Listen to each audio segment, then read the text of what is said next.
It wasn't lipstick on a collar that ended my marriage. It was a stack of divorce papers sitting beside my morning coffee. Houston sun coming through the blinds, my black coffee steaming. And there it was, 22 years of life reduced to yellow sticky tabs marking where I was supposed to sign. Most men would freeze, demand answers, maybe beg. Not me. I picked up the pen, steady hand, no hesitation, and signed every page while the smell of roasted beans filled the kitchen. My wife stood there in her yoga pants, waiting for tears, for rage, for me to fall apart. Instead, I smiled. Because the truth she didn't know, the part that will make her world crumble is that I'd been 3 steps ahead for months. The papers weren't her victory. They were my confirmation. My name is John Miller. I'm 48 years old, born and raised in Texas, and these days I make my living running an IT consulting business out of Houston. Nothing flashy, just steady work, setting up systems for small companies that don't have the time or patience to do it themselves. It pays the bills, keeps food on the table, and built the kind of life most men my age settle into a house in the suburbs, 2 cars in the driveway, quiet mornings with black coffee before the city wakes up. For 22 years, I believed that stability was enough. Jessica, my wife, liked to tell her friends she married a man who could fix anything. And maybe that was true when it came to servers and networks. But marriage isn't something you can debug with a command line.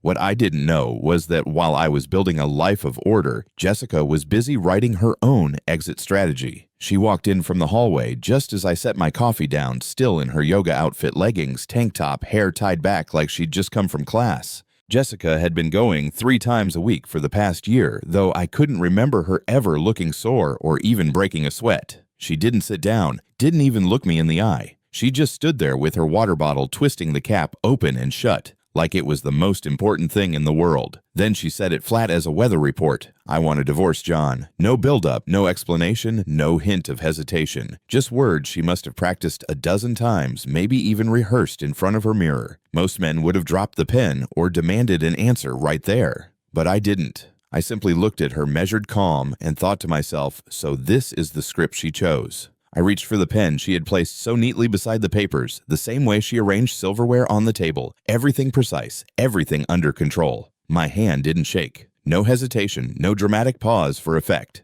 Just ink on paper, steady and clean, like I was signing off on a project for a client. Page after page, my name appeared in the margins while Jessica stood across the counter, waiting for a reaction that never came. She wanted an argument, a crack in my voice, maybe even a plea. What she got was silence, broken only by the scratch of ballpoint on paper and the faint drip of the coffee machine behind me. When I finished, I set the pen down gently and slid the stack back toward her. Then I picked up my mug and took another slow sip. 22 years of marriage reduced to a morning chore, and I treated it exactly like one. Jessica froze water bottle still in her hand cap, half twisted like she'd forgotten what she was doing. Her eyes flicked from the papers back to me, waiting for the outburst she had scripted in her mind. Maybe she pictured me slamming a fist on the counter, maybe begging her to reconsider. What she didn't expect was the sound of nothing, just me lifting my coffee mug, steam curling against my face, and taking another slow sip.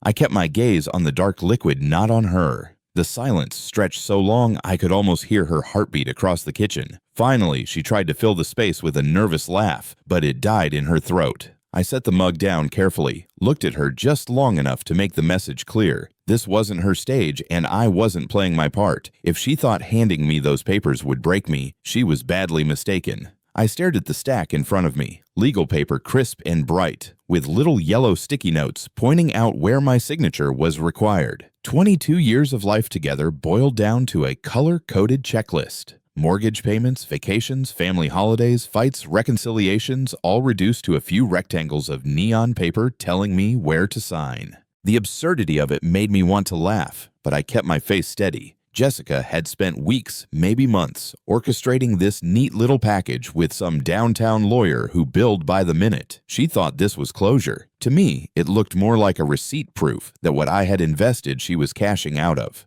I traced one sticky tab with my finger, not because I was tempted to stop, but because I wanted to burn the moment into memory. That's how my marriage ended, not with a fight, not with tears, but with office supplies and silence. As I slid the papers aside, my mind drifted back to the first signs, tiny at the time, but loud enough once you knew how to listen. Jessica had always been predictable with money. Groceries on Tuesdays, gas on weekends, a hair appointment every first Friday. Her routine was as steady as mine. Then, 6 months ago, the statements started looking different. $100 here, $200 there restaurants?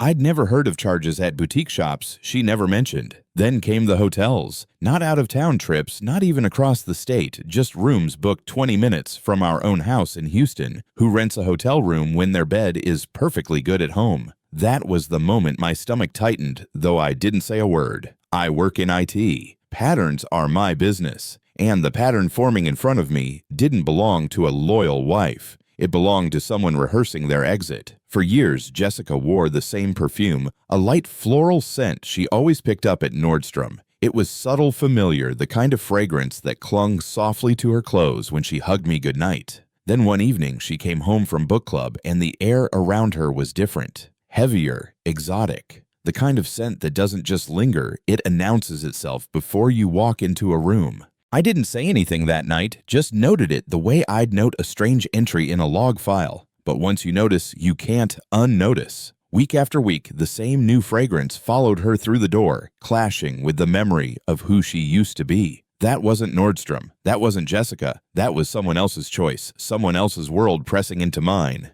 And I knew in my gut what my eyes hadn't yet seen. She was carrying pieces of another man back into my home. Then came the phone. For most of our marriage, Jessica treated her cell like an afterthought. She'd leave it charging on the kitchen counter overnight, toss it on the couch when she went to shower, sometimes forget it in the car, for hours. It wasn't a secret keeping device, it was just a phone.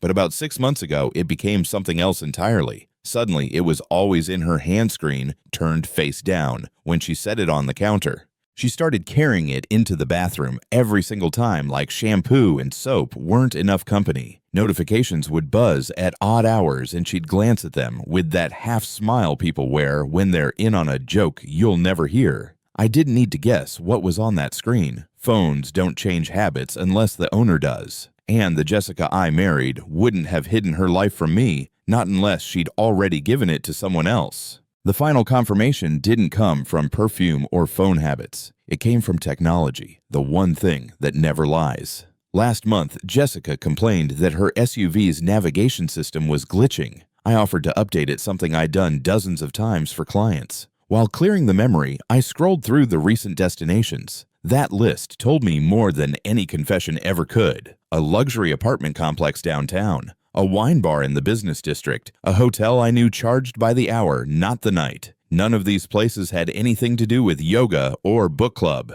I sat there in the driver's seat, staring at the glowing screen, the map pins like little red flags marking the truth. People think they can hide their double lives, but machines don't forget. Every address was a breadcrumb, and I followed each one in my head until they led to the same conclusion. My wife had already left me. She just hadn't moved out yet. I never confronted her. What would have been the point? A woman who wants to leave will leave no matter how many questions you ask or how many fights you start. If I accused her, she'd deny it. If I pressed harder, she'd twist it back on me, say I was paranoid, controlling, insecure. I've seen enough men waste years of their lives begging for honesty from someone who stopped telling the truth months ago. I wasn't going to be one of them. So I let her play out her little theater book clubs that ended after midnight yoga classes that required full makeup phone calls taken in hushed tones down the hallway. I watched. I listened. I collected evidence the way a technician collects error logs. Calm, precise, silent. Because when the day came and I knew it would, I didn't want a screaming match. I wanted clarity. And clarity doesn't come from shouting. It comes from knowing exactly what you're walking away from. The morning I signed those papers, I expected to feel something: anger, grief, maybe that hollow ache men talk about when their marriage ends. But as my pen scratched across the final page, what I felt wasn't pain. It was relief. Like dropping a weight I hadn't realized I'd been carrying on my shoulders for years. The silence in the kitchen didn't press down on me anymore. It lifted. I sipped my coffee and tasted freedom in it, bitter but clean. Jessica thought she was delivering the knockout punch, that she'd scripted my collapse. What she never understood is that collapse requires attachment, and I'd let go long before she put that paperwork on the counter. Strange thing about endings, they don't always come with fireworks or shattered glass. Sometimes they come with a steady hand, a black pen, and a man realizing he's finally free of pretending. For the first time in a long time, I could breathe. I heard her footsteps moving up the stairs, quick and light, almost like she was relieved the scene hadn't turned into a battle.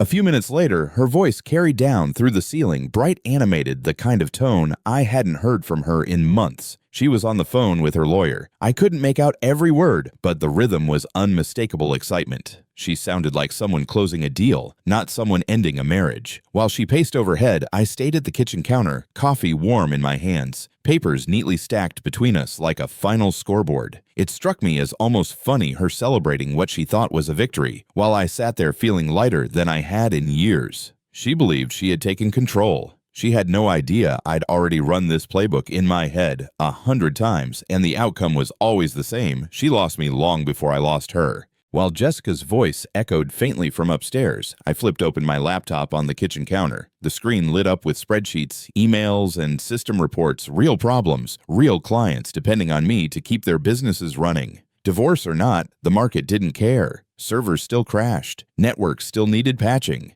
People paid me to be reliable, not emotional. So I settled into my chair, fingers tapping the keys, the hum of the CPU fan grounding me more than any argument ever could. Each line of code, each client update reminded me of something important. My life still worked. I wasn't broken. I wasn't lost. The only thing that had changed was the role Jessica thought she played in it. Upstairs, she was telling her lawyer how easy I made it. Down here, I was quietly proving to myself that my life didn't stop with her signature or mine. Work was my reminder I still had control. 3 days later, Jessica staged her next performance. She met her friends at the Magnolia Grill downtown, one of those overpriced brunch spots where they stack avocado toast like it's art and charge $15 for orange juice. I didn't need to be there to know what was happening. Social media made sure of that. Karen Brooks posted a photo of their mimosa tower with the caption, "Supporting my girl through tough times." The irony wasn't lost on me, Jessica sipping champagne playing the role of the abandoned wife, while the only tough time she'd had was realizing I didn't beg her to stay. I pictured her at that table leaning forward, painting herself as the victim, and her audience eating it up like syrup-soaked pancakes. She thought she was controlling the story, rewriting our 22 years with one-sided dialogue. What she didn't realize was that stories have a way of leaking out, and not everyone at that table believed her script. Karen laughed the loudest. Donna nodded like a loyal sidekick, but Laura, she was different. I'd helped her years back when she was clawing through her second divorce, waived half my consulting fee just to make sure she landed on her feet. Maybe that's why she never bought into Jessica's drama as easily as the others. That night, my phone buzzed around 10 p.m. Her name lit the screen. Her voice was warm with alcohol, the kind of honesty only mimosas can loosen. "John," she slurred, "your wife is completely delusional." I leaned back in my chair, curious. She told me Jessica had spent brunch spinning a story me as the cold, heartless husband who didn't care enough to fight for her. According to Jessica, I'd thrown away 22 years without even asking why. Laura chuckled bitterly. "I told them the truth. You're not cold. You're smart. And if you didn't fight, it's because you already knew she wasn't worth fighting for. Jessica's painting you as the cold one," Laura said, her voice softer now, almost apologetic. "She told everyone you didn't ask questions, didn't even try to save the marriage. She calls it heartless." I let out a quiet laugh, not bitter, just amused. If that's the part she needed me to play in her story, so be it. I've learned something in business and in life. People cling to the narrative that makes them feel less guilty. Jessica couldn't stomach the truth that she'd betrayed me long before those papers showed up on the counter. So she built a stage where I was the villain and she was the poor, neglected wife. "Doesn't bother you?" Laura asked. I took a sip of water, staring at the ceiling fan above my desk. "Not even a little," I said. "Her story doesn't change my reality. And the reality is I'm free. That's all that matters." I smiled when Laura said it. Of course, Jessica wanted to control the narrative. That was her way, always curating, Always managing appearances like life itself was one long social media feed. But the thing about narratives, they only matter to the audience you're trying to impress. And I wasn't in that audience anymore. She could tell her friends I was cold, heartless, detached. Let her rehearse that part as many times as she needed. It didn't change the facts, and facts were the one thing I still trusted. I knew what she'd done. I knew why she'd done it. And, most importantly, I knew who I was when the dust settled, a man who didn't need validation from brunch tables or sympathy mimosas. Let her talk, I told Laura. She's building a story for herself, not for me. And the more she leaned on that story, the clearer it became I was no longer part of her world, and that suited me just fine. That weekend, I started packing. Not in a rush, not like a man escaping a fire, but with the steady precision of someone dismantling a project he'd already finished. I moved room to room like a surgeon, removing only what was mine, leaving the rest intact. My office went first computers, client files, a framed photo of my parents. Then my clothes, carefully chosen. Not everything, just the pieces I'd bought myself or actually cared about. I didn't touch the leather couch we picked out together or the dining set from her parents. Those things belonged to her story now, not mine. Each evening, I carried another box to my truck, drove it across town to a storage unit, and came back lighter than before. Jessica watched a few times silent, like she couldn't decide whether to be relieved or unsettled. I didn't explain. I didn't need to. Every trip was a quiet declaration I was already gone. On the last night, the house felt hollow like a hotel room after checkout, everything still standing but stripped of meaning. I walked through each room one final time, checking corners, closets, drawers. Nothing of mine left, nothing tethering me here. The kitchen was the last stop, the counter where my mornings had started for 22 years. The same counter where Jessica had placed those divorce papers like a bill I was expected to pay. I pulled the house key from my pocket, the metal warm from my hand, and set it down in that exact spot. No note, no message, no flourish. Just a key lying where her papers once lay. Clean handoff, silent closure. I picked up my coffee thermos, slung the last empty box under my arm, and walked out without looking back. She wanted an ending. I gave her one, but unlike her script, mine didn't end in chaos. It ended in control.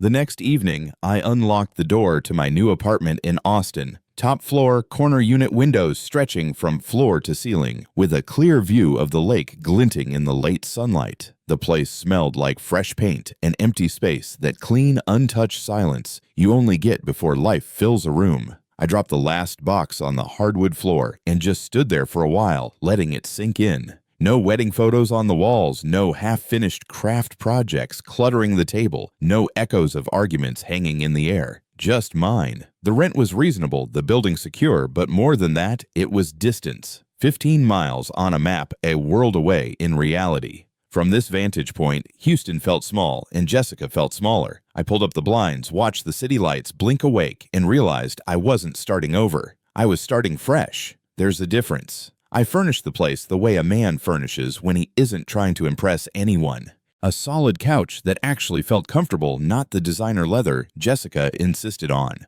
A dining table big enough for meals and work, nothing more. In the bedroom, a bed frame and a mattress that fit my back, not her decorating schemes. No throw pillows, no fragile vases, no meaningless accent pieces gathering dust. Just function, just mine. Each item I brought in was something I chose, not something chosen for me. There was a quiet satisfaction in that, like resetting a system back to factory defaults and building it correctly this time. The walls looked bare, the shelves half empty, but the space breathed. For the first time in decades, I could walk into a room and know every single thing belonged there because I wanted it there. It wasn't loneliness, it was clarity, and I found I liked it that way. The first real project in the new place was setting up my office. I claimed the corner by the windows, the one with the best natural light, and built it the way I'd always wanted. 3 monitors arranged in a clean arc, cables routed exactly where they should go, no clutter.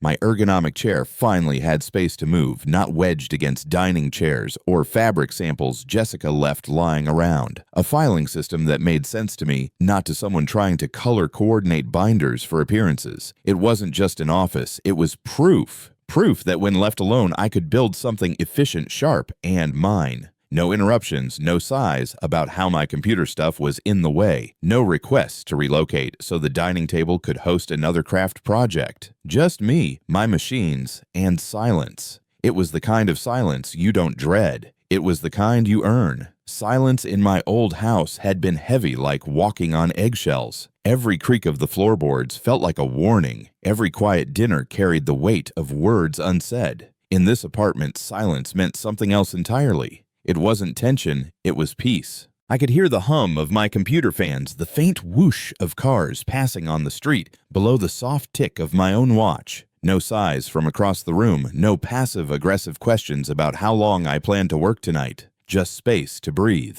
I could leave the TV on or off, eat dinner at the counter, without pretending to be interested in stories about book club drama or stay up until 2 a.m. debugging a client's system without guilt. The quiet no longer accused me. It steadied me. For the first time in years, I realized that being alone didn't mean being lonely. It meant being free. It started with small things. A text asking if I remembered where the refrigerator warranty paperwork was. Another about whether I'd taken the spare garage door remote. Questions with obvious answers, answers she could have found in 10 seconds if she looked. But that wasn't the point. The point was contact. I could almost see her sitting at our old kitchen table, phone in hand, crafting messages that looked practical on the surface but carried something underneath. A fishing line testing the waters to see if I'd bite. I answered politely, directly, but nothing more. Warranties in the kitchen drawer. Check the glove box, that's where we always kept the opener. Facts, not conversation. She wanted back and forth. I gave her closure, and as the text came in, I realized what she was really asking, not about appliances, not about remotes, but about whether I was still willing to play a role in her life. The answer was already clear. Every reply I sent was stripped down to the essentials. No greetings, no small talk, no openings for follow-up,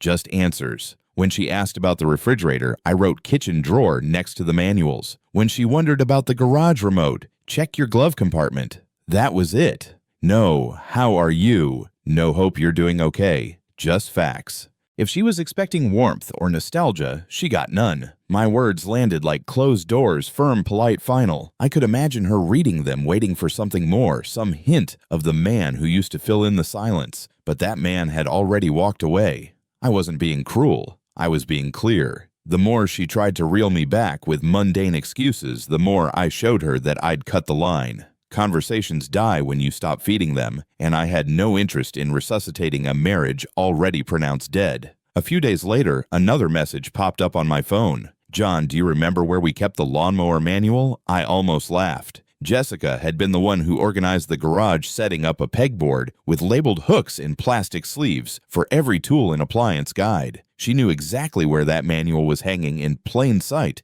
3 feet from the mower itself. Her question wasn't about lawn care. It was about contact. Another fishing expedition. I typed back one line, garage pegboard, second row. That was all. No questions, no offers to come over and help, no smiley faces softening the edges. Just the answer. I pictured her reading it, waiting for more, feeling the weight of what wasn't there. The silence that followed my words spoke louder than any argument could. If she wanted conversation, she'd have to find it with someone else. My role was finished. I kept answering, but only on my terms. Direct, clipped, final. Every reply was a period at the end of a sentence, not an invitation to start a new one. She'd text about the lawnmower, I'd tell her where it was. She'd ask about the trash schedule, I'd send the day, and nothing else. No openings, no bridges back to conversation. I wanted her to feel the difference between presence and absence, not through anger, but through restraint. Because sometimes the sharpest message isn't what you say, it's what you refuse to add. Jessica had lived 22 years expecting me to carry the dialogue, to fill in the silence with reassurance. Now all she got was silence wrapped in facts. And I could tell it unsettled her. People crave drama when they feel guilty. It lets them shift the spotlight. I wasn't going to give her that stage. Facts only, nothing more. One evening, just as I was finishing a client report, my phone lit up with her name. Jessica hadn't called me in weeks. Texts, yes, little pretexts about manuals and remotes, but a call was different. I almost let it go to voicemail, but curiosity got the better of me. I answered. Her voice came through carefully casual, the kind of tone people use when they're pretending everything is fine. Hi, John. I was just wondering if we could maybe talk sometime about things. The hesitation between her words told the real story. She wasn't calling about appliances this time. She wanted something deeper, though I wasn't sure even she knew what. I leaned back in my chair, eyes on the glowing city outside my window. What kind of things? I asked, my voice steady, neutral. She paused long enough for me to picture her twisting that same water bottle cap she'd fumbled with the morning she left. On the other end of the line, she finally filled the silence. I just think we should talk, at least to understand what went wrong. Her words sounded rehearsed, like lines from a self-help podcast she'd memorized. For a second, I almost laughed at the irony. After months of secrecy, after handing me divorce papers like a receipt, now she wanted a postmortem on the marriage she'd already buried. I didn't raise my voice. I didn't give her the drama she was fishing for. Jessica, I said evenly, you didn't come downstairs with questions that morning. You came with answers, papers already filled out. You'd made up your mind long before I signed them. The pause that followed stretched tight like static on the line. I could hear her breathing, could picture her pacing in circles, trying to summon an argument that didn't exist. She wanted closure, maybe even absolution. What she got was the truth she couldn't rewrite. I let her words hang there a moment before answering. Jessica, you wanted a divorce long before that morning. You didn't ask me what I thought. You didn't leave space for a conversation. You handed me a decision already made. So what exactly is there to talk about now? My tone wasn't sharp, just steady, like stating a fact in a meeting. On the line, she went quiet. I imagined her chewing her lip, pacing the bedroom, realizing her script didn't fit the reality I was giving her. For 22 years, she'd expected me to patch holes, smooth rough edges, keep the system running. But this wasn't a system I could fix. This was a choice she'd made, and I was simply honoring it. The silence stretched so long, I wondered if she'd hung up. When she finally spoke again, her voice was thinner, smaller. I just thought, you'd fight for us. I closed my eyes and shook my head. When she fell silent, I decided to close the gap for her. You know, Jessica, I said slowly. I stopped wondering a long time ago. The perfume that wasn't yours, the hotel rooms 20 minutes from our house. You didn't need to tell me. I could smell it, see it, follow it on a credit card statement. On the line, I heard her sharp inhale, the kind people make when their secrets are suddenly spoken aloud. She didn't deny it right away, which told me more than any protest could. That silence was its own confession. I leaned back in my chair, watching the lights of Austin blink outside my window. The truth was obvious, I continued, and it didn't matter how many yoga classes or book clubs you dressed it up with. I knew. For a moment, the only sound was her breathing, shaky now. She wanted a conversation. What she got was clarity she hadn't prepared for. Finally, she found her voice. I don't know what you mean by that, she stammered, trying to wrap denial around the silence I'd already exposed. Maybe she thought if she denied hard enough, she could rewind the clock, erase the trail of perfume and hotel bills. I didn't let her finish. Jessica, I cut in steady but firm. It doesn't matter anymore. Whatever excuses you've rehearsed, whatever story you've told yourself, it's done. You wanted out, and you got it. We're free now, both of us. I could almost hear her stop breathing, like the word free had hit her harder than any accusation, because the truth was, freedom wasn't hers alone. It was mine too. She expected me to stay tethered to the mess she'd made, but I'd already unclipped the line. Whatever guilt or regret she was feeling, it wasn't my burden to carry. Not anymore. For the first time in years, the chains were gone. There was a long pause on the line, the kind that feels like both sides are waiting for the other to blink. Then came a soft click, Jessica hanging up without a goodbye. I stared at the phone for a moment, not angry, not even disappointed, just finished. I set it down beside my laptop, where a half-written client report was still glowing on the screen. The cursor blinked, waiting patiently like it knew exactly where my priorities belonged. I cracked my knuckles, leaned forward, and went back to work. Network issues don't resolve themselves, and my clients didn't pay me to dwell on broken promises. With each line I typed, the conversation faded until it felt like nothing more than background noise I'd muted. Jessica wanted to pull me into her storm. Instead, I chose order. She slammed a door. I opened a spreadsheet. And that simple choice told me everything I wasn't hers to disturb anymore. A week passed in silence, the kind I'd grown to welcome. Then one Thursday evening, my phone buzzed with a number I hadn't seen in a while. Phoenix area code. I answered, and a deeper voice than I remembered came through Dad. For a second, I forgot how to breathe. It was Danny, my son. 26, now running his own software startup, living a life 2 states away. I hadn't heard that voice in years, not since holiday visits tapered off and his mother's world pulled him further west. I just heard about the divorce, he said. Mom called me yesterday. Are you okay? I leaned back in my chair, looking out at the Austin skyline, and felt something I hadn't felt through all the chaos connection. The divorce papers hadn't broken me, but that call reminded me what still mattered. I'm okay, son, I said quietly. Better than okay. And for the first time, I truly meant it. Dad, Danny said, his voice steady but laced with concern. I heard from Mom about the divorce. Are you really okay? The words hung heavier than I expected. Not because I doubted myself, but because it was the first time anyone had actually asked. Jessica hadn't cared enough to check. Her friends only cared about brunch gossip.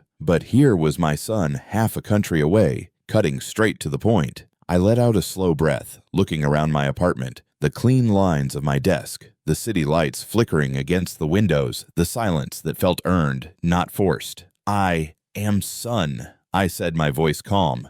Better than I thought I'd be. Turns out sometimes letting go hurts less than holding on. He didn't respond right away, but I could almost hear him nodding through the line. Good, he said finally, because I need to hear that. I could have dodged the question, softened the edges, blamed it on growing apart. But Danny wasn't a kid anymore. He deserved the truth. Your stepmother had an affair, I said plainly. A personal trainer named Rick, 28. Younger, flashy, the kind of guy who makes a woman feel like she's still 25 again. The line went quiet. I pictured Danny processing it, eyebrows furrowed the way his mother used to when she was solving a puzzle. How long did you know, he finally asked. Months, I admitted. I saw the charges, the hotels, the changes in her routine. I didn't confront her because when someone's already gone, arguing just gives them more excuses to leave. For a moment, I worried how he'd take it. Anger, embarrassment, maybe even shame. But Danny surprised me. Smart, he said simply. You didn't give her ammo to turn the story against you. That was my son, direct, analytical, and sharper than most men twice his age. There was a pause on the line long enough that I thought maybe the truth had landed too hard. Then Danny spoke, his tone firm but almost proud.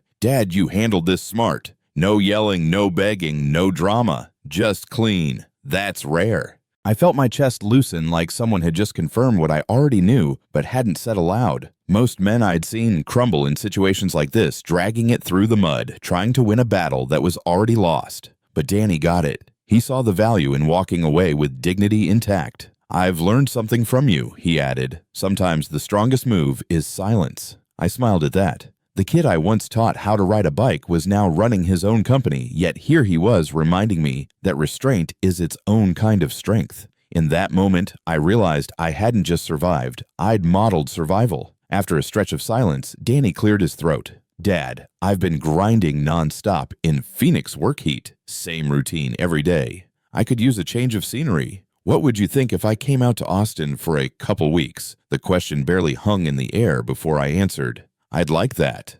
A lot. No hesitation, no conditions. Just yes. I could picture him at my dining table laptop, open, the two of us working in comfortable silence. The way we used to when he was in high school. Back then, I'd fix servers while he coded little projects, each of us lost in our own world, but tethered by presence. The idea of having that back, even briefly, stirred something I hadn't felt in months' anticipation. Divorce had closed one chapter, but here was another opening wide. Good, he said. I'll book a flight next week. And just like that, I wasn't facing the future alone. The following Tuesday, I met Danny at the airport. He walked off the plane with 2 suitcases and his ever-present laptop bag slung across his shoulder. He looked older than the kid I remembered, confident, stride, sharper jawline, but still my son.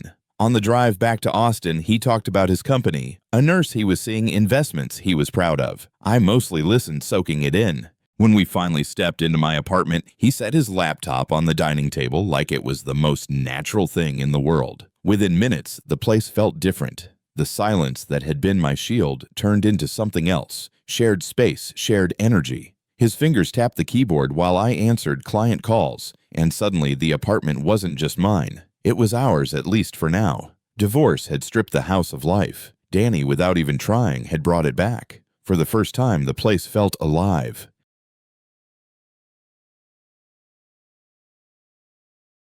A few nights after he arrived, Danny suggested dinner at a downtown steakhouse. The kind of place where the booths are heavy leather, the waiters wear ties, and the ribeyes come out sizzling on iron plates. We sat across from each other clinking glasses of iced tea instead of bourbon, his choice, not mine. Halfway through his steak, he set down his knife and looked at me with those green eyes that didn't miss much. "Dad, what was Jessica like when you first met her?" For a moment, I just watched the smoke curl off my plate. The question pulled me back decades to a networking event in Houston, a younger me, and a woman who could light up a room without trying. "She was charming," I said finally. "Ambitious, the kind of person who knew exactly what she wanted and wasn't shy about getting it." Danny nodded slowly like he was fitting puzzle pieces together, seeing not just who she was, but why I'd chosen her back then. I leaned back in the booth, letting the question settle before I answered. She was magnetic Danny. Walked into a room and people turned to look, without even knowing why. Not just beauty, though, she had that too, it was presence. She could glide through a networking event, shake hands, laugh at the right moments, and leave with 3 new contacts who swore they'd known her for years. That was her gift. I paused, cutting into my steak, remembering. But it came with a price. She always needed that spotlight. At first I thought it was drive ambition, and in a way, it was. She wanted to climb, to be noticed, to matter. But even after she had everything career, home, marriage that need didn't shrink. It just turned inward. She didn't just want attention from the world. She wanted it at home all the time. Danny nodded, chewing thoughtfully. He understood what I hadn't all those years ago, that hunger was endless. I set my fork down and looked across the table at my son. "You know what happened over time? Our marriage stopped being about love. It became a project, something Jessica managed like a campaign or a quarterly report. She scheduled intimacy the way she scheduled meetings. She treated holidays like brand launches, decorations, photo ops, all presentation, no connection. Even our arguments weren't real fights. They were rehearsed performances where she measured her words like bullet points, aiming for effect instead of honesty. I took a sip of water, steadying myself. It wasn't that we hated each other. It's that the feeling, the real core of it, got replaced with management. And a managed marriage isn't a marriage at all. It's just logistics. Danny leaned back, nodding slowly, his knife tapping against the plate. He didn't have to say it, but I could see it in his eyes. He understood exactly why the foundation had cracked long before the papers hit the counter. Danny pushed his plate aside, studying me the way he'd study a tricky line of code. "You know why you didn't fight her dad," he said quietly. "It's not because you were weak or numb.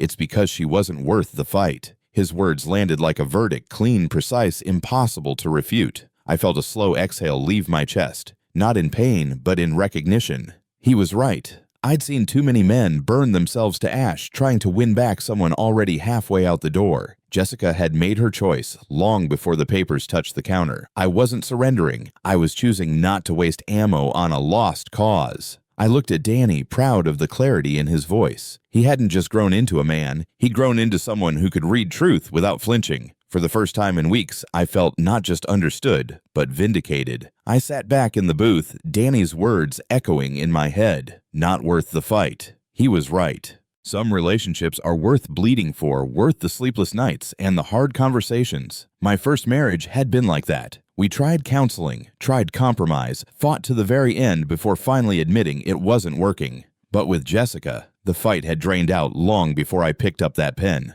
What remained wasn't love, just obligation wrapped in routine. And fighting to preserve obligation isn't noble, it's desperate. I realized then that strength isn't measured by how hard you hold on, but by knowing when to let go. Jessica's betrayal didn't define me. My choice to walk away with my head high did. Across the table, Danny sipped his drink, watching me carefully. I gave him a small nod. He didn't need to say anything more. We both understood survival isn't always about fighting. Sometimes it's about refusing to fight at all. It was late on a Thursday, rain streaking down the glass, the kind of steady downpour that makes the city feel quieter than it really is. I was debugging a client's network when my phone buzzed. The caller ID showed the front desk. Mr. Miller, the guard, said, voice low and professional, "There's a woman downstairs asking to see you. Says her name is Jessica Miller, your wife." For a moment, I just stared at the rain-slick streets below the brake lights glowing red in the mist. Not my wife, not anymore. Still, I felt something shift in the air, like the past was asking for one more round. "Let her come up," I told the guard, my voice calm. When I hung up, Danny glanced up from his laptop across the room, eyebrows raised. "Want me to step out?" he asked. I shook my head. "No, stay right there. Whatever this is, it'll be better with a witness." Danny closed his laptop halfway, studying my face. "You sure?" he asked. I nodded. "Yeah, you stay right here. This isn't a private conversation anymore. You'll be the best witness I could ask for." He leaned back in his chair, a flicker of a smile on his lips, like he already knew where this was headed. The truth is, I wasn't nervous. Not about seeing Jessica, not about what she might say. I'd already lived through the hardest part, watching our marriage die in silence. Whatever she had planned tonight wasn't going to shake me. If anything, having Danny there anchored me. He was the living reminder that I hadn't lost everything, that some bonds can't be rewritten by a stack of papers. Outside, thunder rolled low, the kind that rattles windows without breaking them. Inside, I felt steady. Jessica wanted to walk back into my life, but this time she wouldn't be the only one watching how I handled her. 5 minutes later, a knock sounded at my door. When I opened it, Jessica stood there, rain dripping from her hair onto the polished hallway floor. Her expensive casual outfit, cashmere sweater, designer jeans looked less like confidence and more like armor gone soggy. She brushed past me without waiting for an invitation, like she still owned the right to cross my threshold. Then she froze. Her eyes landed on Danny sitting calm and steady on the couch, laptop resting on his knees like he belonged here, which he did. For the first time in a long while, I saw Jessica's composure crack. A flicker of genuine confusion crossed her face, the kind you can't rehearse away. "I didn't know you were visiting," she said, her voice thinner than usual. Danny rose politely, extending a hand. "Nice to meet you, Jessica. Dad's told me a lot." The room shifted in that moment. Whatever script she had prepared, it didn't include an audience. Jessica shifted her weight, clutching her designer bag like a shield. Her eyes flicked from me to Danny, then back again. "John, maybe we should talk privately," she said, her voice low, careful, almost pleading. It was the same tone she used to soften clients back when she worked marketing events, but this time it sounded hollow. I didn't hesitate. "No," I said, calm but final. "Whatever you came to say, you can say in front of my son. He deserves to hear it too." Danny didn't move, didn't flinch, just sat there watching her with those sharp green eyes that caught every detail. Jessica blinked, clearly thrown off script. For 22 years, she'd relied on closed doors, private conversations, where she controlled the angle, the lighting, the story. Not tonight. Tonight the lights were bright. The room had witnesses, and she wasn't the director anymore. She was just another actor, suddenly aware the audience wasn't buying the performance. Jessica finally found her footing, or at least tried to. She set her bag down on the armchair and looked straight at me, eyes flashing with something between defiance and desperation. 22 years, John. Doesn't that mean anything to you? Don't you regret throwing it all away? The words were sharp, but her voice cracked just enough to betray her nerves. I leaned against the counterarms, crossed steady. Regret, I repeated slowly. No, because those 22 years meant everything to me until you decided they didn't mean enough to you. She blinked, as if the simplicity of it cut deeper than any accusation. Danny's eyes never left her, absorbing every word. Like data points in a system, Jessica wanted me to crumble under the weight of history, but the truth was simpler than she could handle. The years had value, yes, but not enough to outweigh betrayal. You don't regret time lived. You regret wasting any more of it. I let her question hang in the air a moment longer, then straightened up. My voice stayed calm, but every word landed like a hammer. Yes, Jessica, those years were important. They mattered until the day you chose Rick instead of me. The name hit harder than I expected. She flinched, like I'd pulled a curtain back on a stage she thought was still dark. Danny's head tilted slightly, watching her reaction like a scientist watching a test subject. Jessica opened her mouth shut, then tried again. I don't know what you're talking about. But the lie came too late. I'd seen the guilt flash across her face, and Danny had seen it too. I didn't raise my voice. I didn't need to. The power wasn't in proving her wrong, it was in making her admit, even without words, that she'd already lost. Silence filled the room, thick and undeniable. And this time, it was her silence, not mine. The color drained from Jessica's face the moment Rick's name left my mouth. Her hands gripped the back of the chair like she needed it to stay upright. You "You don't know what you're saying," she whispered, but her eyes gave her away. I didn't raise my voice. I just laid out the facts one by one the way I'd present a system audit to a client. Hotel charges on your credit card downtown, wine bars you never mentioned, GPS logs from your car addresses that had nothing to do with yoga or book club. I work in IT, Jessica. Digital footprints don't lie. You should have known that. She opened her mouth, then closed it again, her eyes darting toward Danny, who sat silently watching like a judge at trial. The silence after my words wasn't empty. It was heavy with truth. For the first time, she realized she wasn't just cornered. She was exposed. Her composure shattered. Jessica's voice rose an octave, raw panic breaking through the polish. You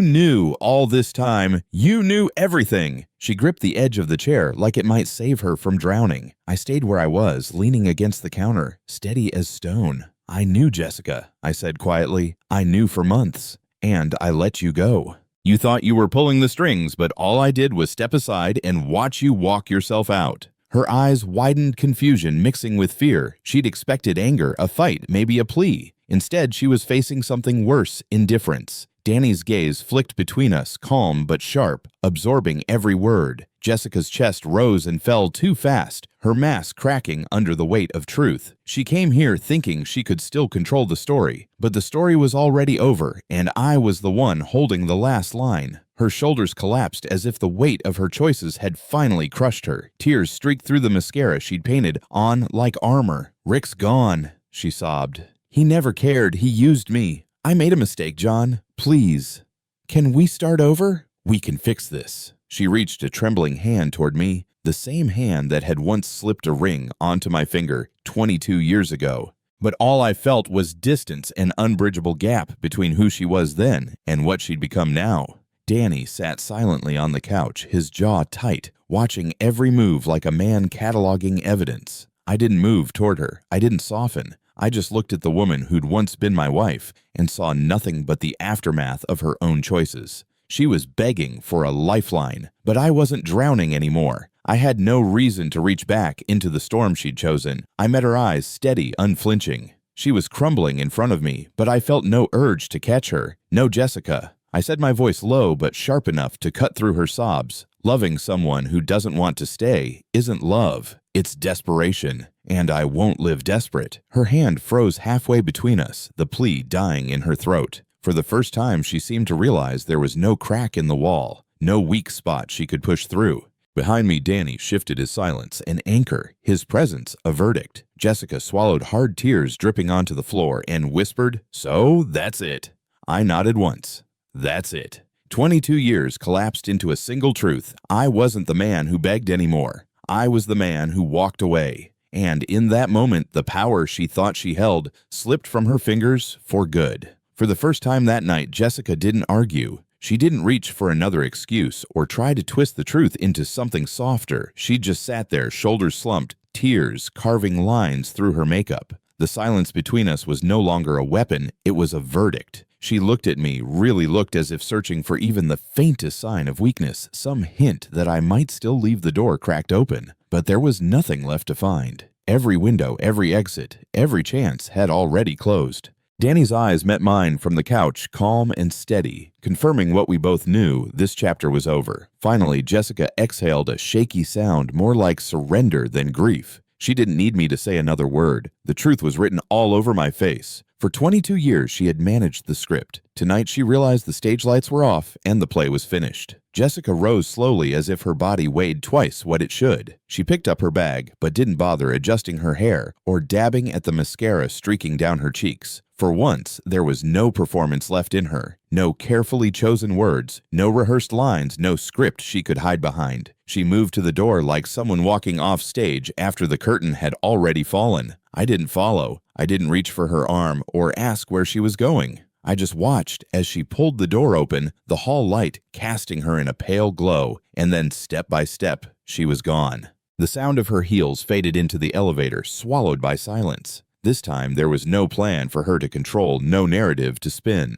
She left not as the woman directing the story, but as someone who had lost her place in it. The door clicked shut, leaving behind only the low hum of the air conditioner and the steady rain tapping against the windows. For a long moment, I just stood there staring at the empty space she'd occupied. Then Danny broke the silence with a quiet sigh. "Dad, you handled that right. You don't need her anymore." His words were simple, but they carried the weight of judgment and blessing. I turned toward him, saw the steadiness in his eyes, and realized he wasn't just reassuring me. He was stating a fact. I nodded once, letting the truth settle in my bones. I hadn't just ended a marriage, I had ended the illusion that I needed Jessica to define my life. Danny leaned back on the couch, arms crossed, almost smiling. For the first time since this whole unraveling began, I felt something stronger than relief. I felt validated, not just by my own choices, but by my son's eyes confirming them. After Jessica's footsteps faded into nothing, I walked to the window. The rain had stopped leaving the city washed clean, the glass still streaked with drops that caught the light. Beyond the skyline, the Austin sun was sinking low, burning the horizon in shades of gold and crimson. The lake shimmered calm, as if the storm had never touched it. Behind me, Danny sat quietly, giving me space without leaving the room, exactly what I needed. I rested a hand on the window frame, breathing in the stillness. For years, silence had felt like a punishment. Now it felt like peace. No shouting, no begging, no unfinished arguments echoing down the hallway. Just calm, just freedom. I watched the sky shift, the colors deepening into twilight, and felt the truth settle in my chest. This wasn't an ending. It was a reset. A man standing in his own home, unburdened, watching the sun promise him another day. The last streaks of sunlight faded, leaving the city glowing with 1,000 lights below. Danny closed his laptop and joined me at the window, both of us standing there in comfortable silence. No words needed. The storm had passed in every sense of the word. I thought about the marriage, the betrayal, the years I'd given, and the years I still had ahead. Jessica thought she'd taken everything from me. But as I stood there, shoulder to shoulder with my son, I realized she hadn't taken anything that truly mattered. The screen of memory shifted in my mind, and I heard my own voice steady, certain, cutting through the quiet, like a final line etched in stone. Voiceover: I am not the man who lost everything. I am the man who rebuilt. And with that truth settled deep inside me, I turned from the window, not to look back, but to move forward.